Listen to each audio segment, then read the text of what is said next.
pendamping dan fasilitator, calon guru penggerak adalah pemimpin pendidikan masa depan yang akan membawa perubahan-perubahan baru terhadap pendidikan di Indonesia. Kepada Pak Ahi, waktu dipersilahkan.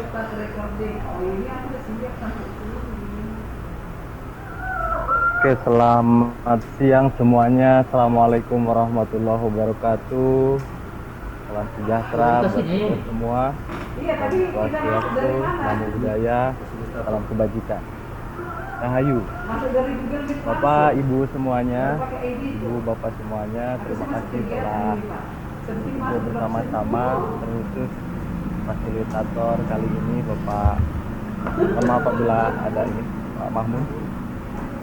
Terima kasih banyak sudah memberikan kesempatan dan membacakan sedikit profil tentang saya yang sebetulnya itu sudah banyak berubah. Mudah-mudahan tidak mengurangi rasa hormat saya sebagai junior atau teman bagi dikasihnya link untuk klik. Saya senang sekali kali ini akhirnya pemerintah memiliki inisiatif yang begitu penuh dengan terobosan yang pada akhirnya muncul ini ya, guru penggerak ini. Tanpa berpanjang lebar, Bapak Ibu semuanya barangkali sudah tahu informasi terkait dengan program-program di kementerian. Saya kali ini hanya akan menyampaikan cerita-cerita tentang pengalaman saya mengelola sebuah SMK di Kabupaten Pangandaran, Jawa Barat. SMK ini bernama SMK Bakti Karya Parigi. Di set sebelumnya saya sudah sampaikan alamat website, nomor kontak pribadi saya juga barangkali ada nanti yang mau berinteraksi secara pribadi juga dipersilahkan. Dan ada akun Instagram saya juga, jadi nanti bisa Bapak Ibu semuanya berinteraksi. Karena pertemuan dengan berapa ratus nih, 497 orang sementara ini bagi saya tidak akan ada arti yang mendalam, tidak ada makna yang mendalam bila tidak disambung dengan interaksi. Jadi interaksi adalah kunci, kira-kira gitu. Bapak Ibu semuanya atau Ibu Bapak semuanya,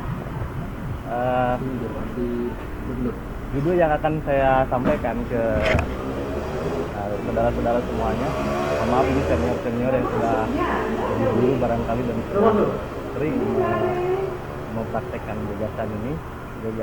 Yang ingin saya sampaikan sebetulnya tentang bagaimana mewujudkan pendidikan yang responsif budaya atau pendidikan responsif budaya. Nah, istilah ini kemudian sekarang lagi populer sekali di Kemenko PMK ya.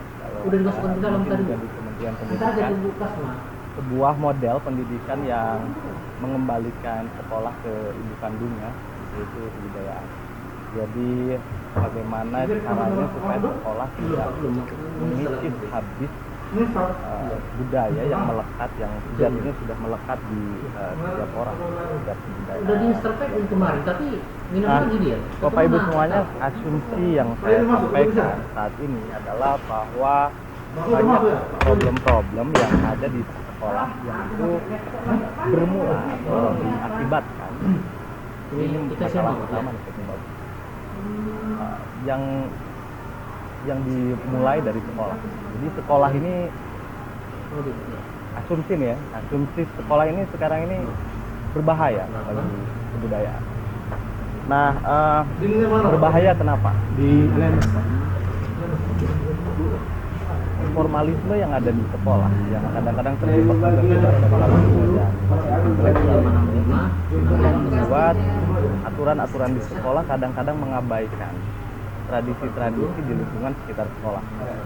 Seperti contoh misalnya ada gelar hajatan atau ada gelar tanam. Kalau di konteks Jawa barangkali atau di daerah saya konteksnya nanam padi misalnya, yang itu bukan hanya nanam padi dari mulai tebar, tandur, ramet sampai ke panen barangkali apa ya, terus setelah itu penjemuran segala macam.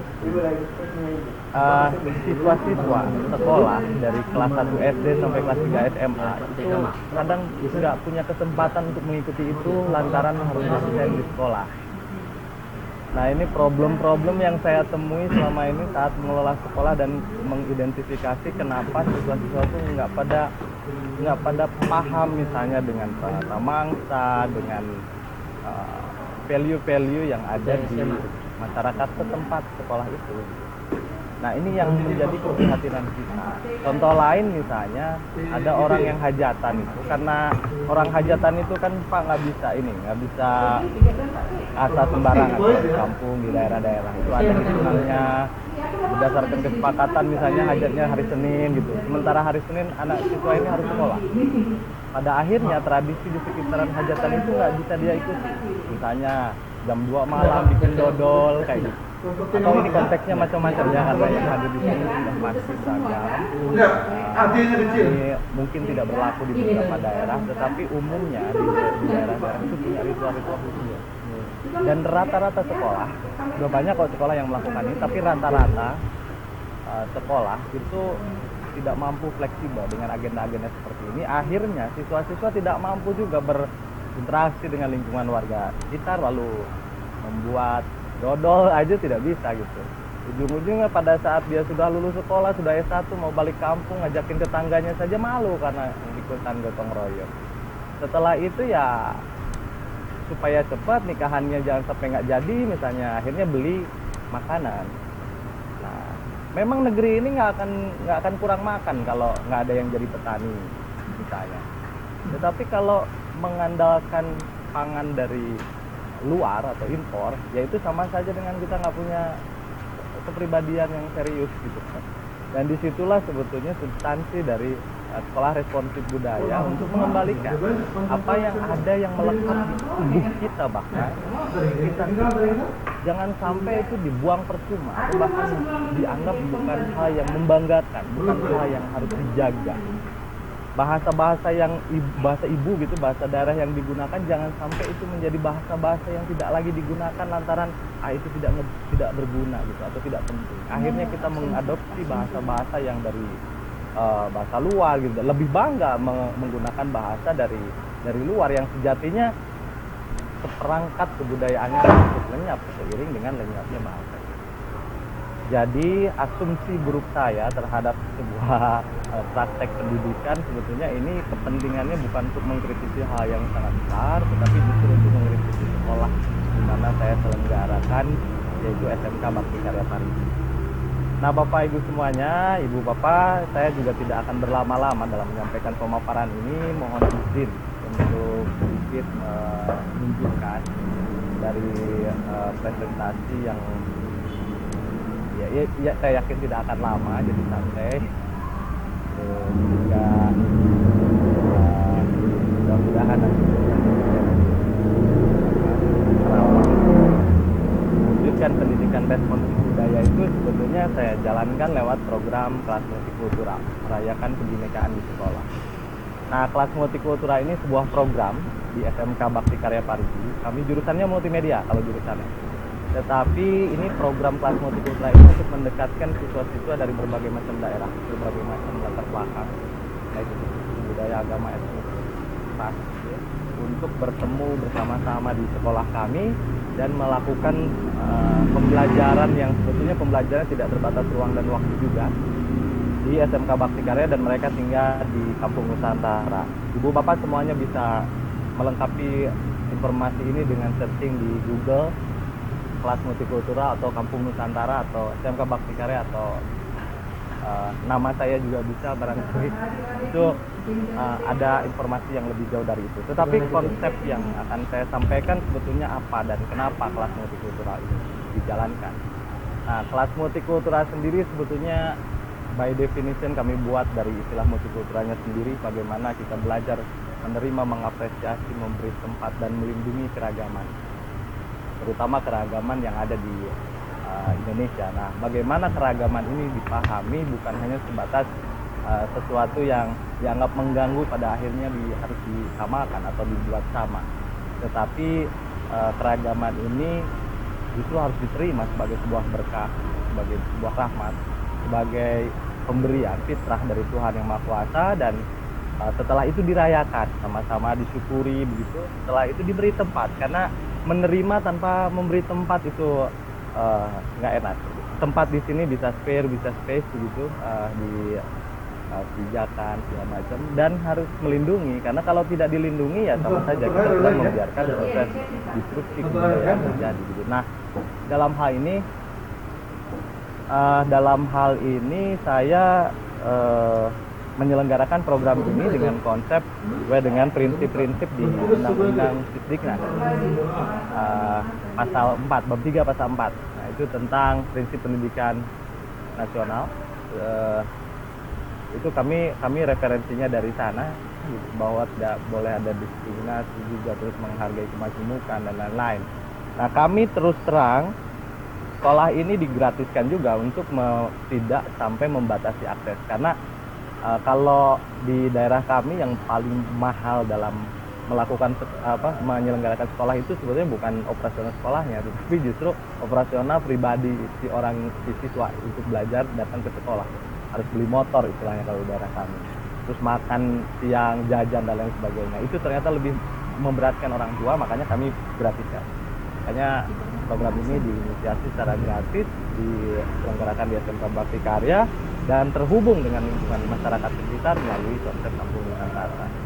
Nah, sementara ini supaya nanti tidak ada sangkaan bahwa program ini kok lebay begitu, karena memang kami juga merasa program ini baru diikuti sedikit orang, baru 140 penerima manfaat di 21 provinsi di Indonesia. Nah, saya sebelum melanjutkan, barangkali Bapak Ibu semuanya, saya juga pengen berinteraksi, karena interaksi adalah kunci Pak. Saya ingin mengundang Bapak Ibu semuanya untuk menilai gambar yang saya posting ini. Silakan tunjuk tangan atau langsung bicara saja kalau ada yang mau mengomentari gambar ini. Nah, tapi dengan satu pertanyaan.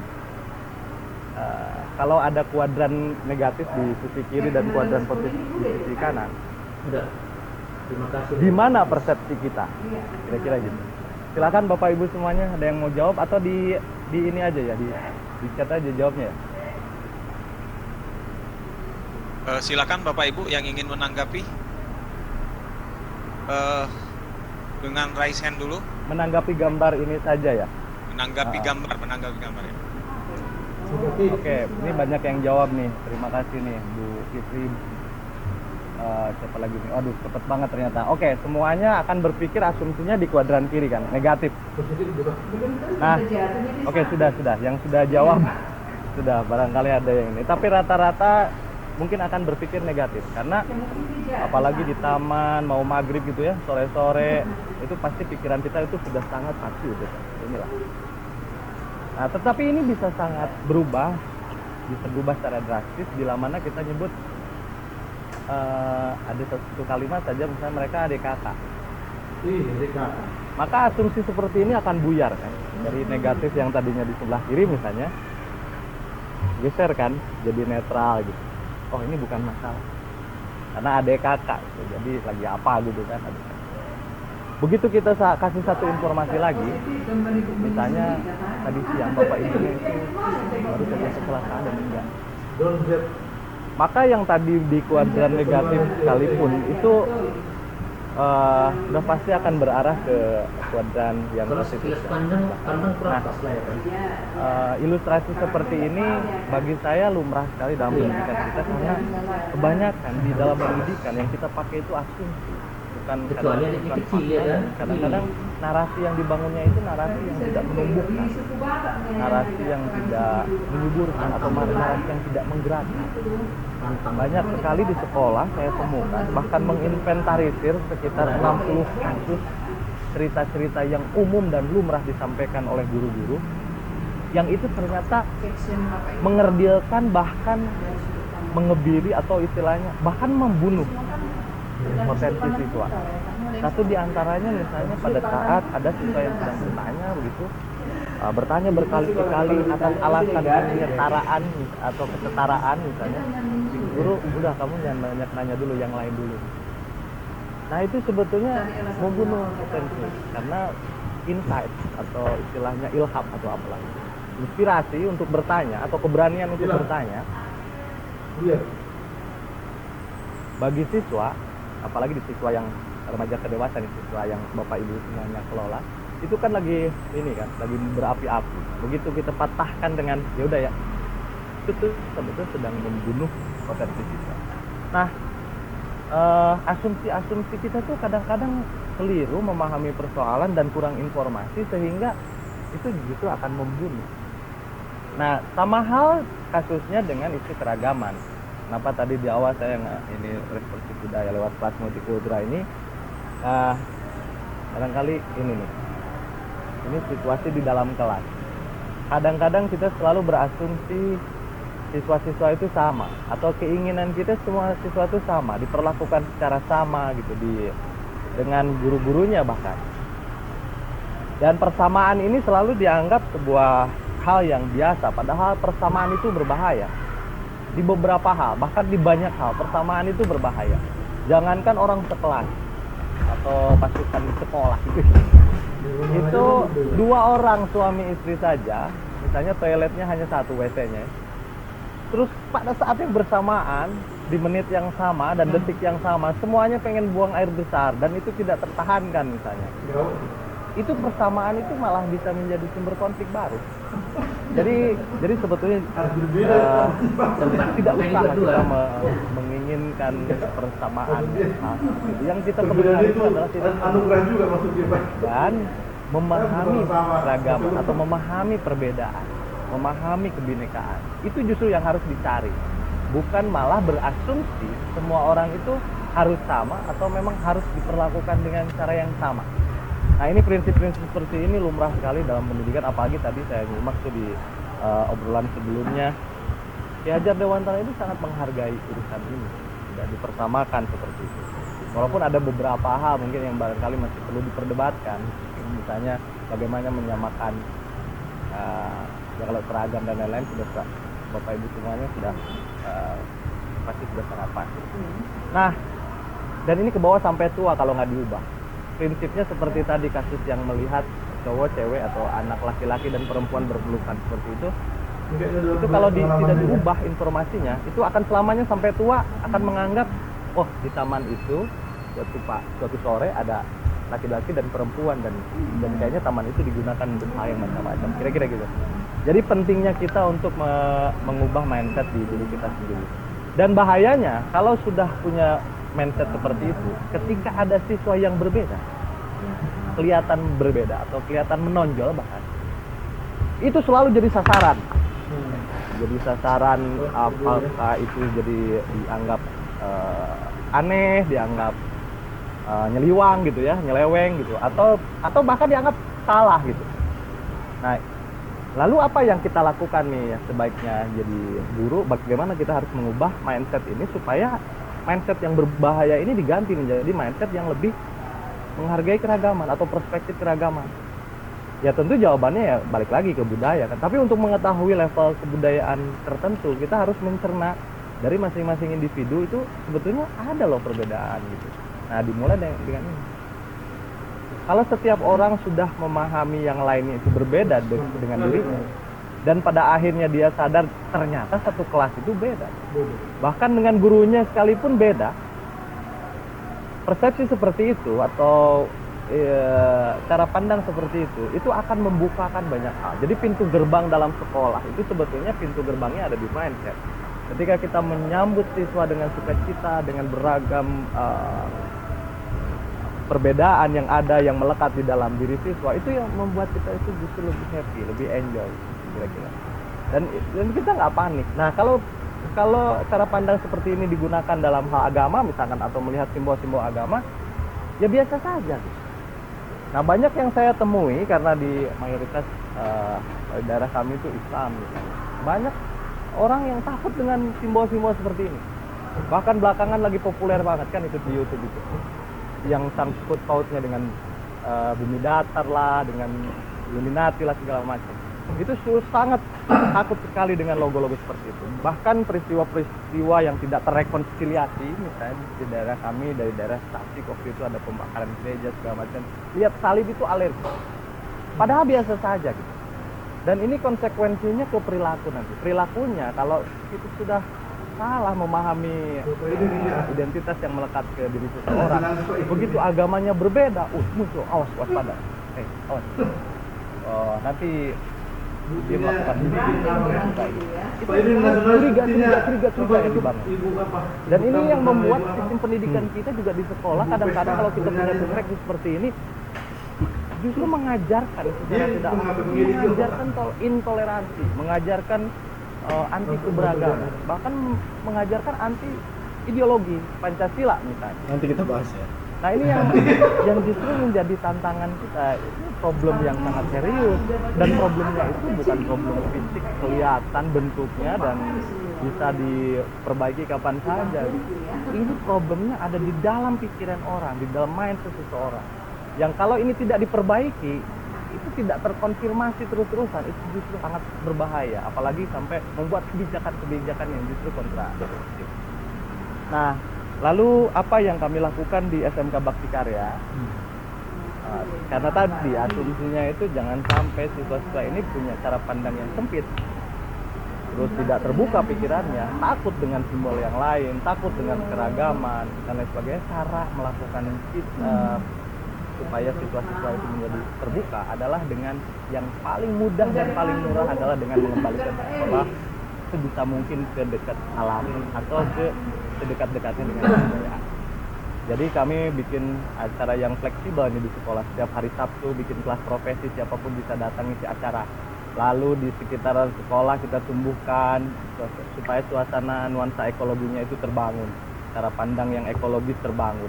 Lalu dari sisi kebudayaannya kita juga lebih banyak mengizinkan siswa-siswa yang kalau misalnya mau ikut tandur atau mau ikut hajatan atau mau ikut apapun, silahkan eksplor di lingkungan masing-masing. Bahkan yang paling ekstrim sekarang yang sedang kita lakukan, dalam satu semester kita hanya punya kewajiban siswa masuk ke kelas itu 3 bulan, teori dan praktek. Nah 3 bulannya lagi itu tidak punya kewajiban datang ke sekolah. Sistem absensinya diganti dengan cara yang lebih masuk akal begitu. Yaitu tadi pendampingan. Terus siswa-siswa bikin namanya vocational balancing program, itu supaya ilmu yang diperoleh atau yang sudah dipelajari siswa berguna bagi sekitar. Akhirnya kita untuk semester ini misalnya, karena kita baru mulai semester ini, baru kelas 12, yang kelas 12 ini mendampingi UMKM di sekitar desa kami kerjasama dengan banyak UMKM yang kena pandemi juga gitu. Akhirnya pesanannya menurun terus, padahal UMKM itu yang paling sustain. Nah kami coba untuk menggunakan kekuatan yang ada di siswa, pemahaman tentang multimedia untuk membuat akun Instagram gitu tentang UMKM-nya. Lalu di akun Instagram itu kita rancang Desember ini sampai 30 akun UMKM di Desa Cinta Karya, Kecamatan Parigi, Kabupaten Pangandaran, dan nanti akan dicoba masuk ke marketplace. Tentu saja kita sudah coba di website kami di SMK Bakti Karya Parigi, www.sbk.sch.id. Nah, saya tidak akan mungkin menjelaskan satu-satu, tapi poin penting dari perubahan mindset ini sebetulnya dalam pembelajaran, karena dalam definisi pendidikan itu kan jelas, supaya ada terencana, supaya suasana belajar dan proses pembelajaran. Nah, 2 hal itu kami fokuskan, bisa mengembangkan potensi siswa. Makanya prinsip belajar bersama, 70% praktek, interaksi, yang lebih-lebih bahkan ke hal-hal yang sifatnya ekologi, budaya gitu. Dan lebih banyak sebetulnya menempatkan siswa sebagai pelaku utama. Seperti yang saya janjikan, saya tidak akan panjang lebar. Ini ada kutipan yang menarik saya kemarin pada saat nonton YouTube. Tapung. Nggak sengaja. Dan ini ternyata selaras dengan apa yang saya alami juga. Berubah itu beresiko memang.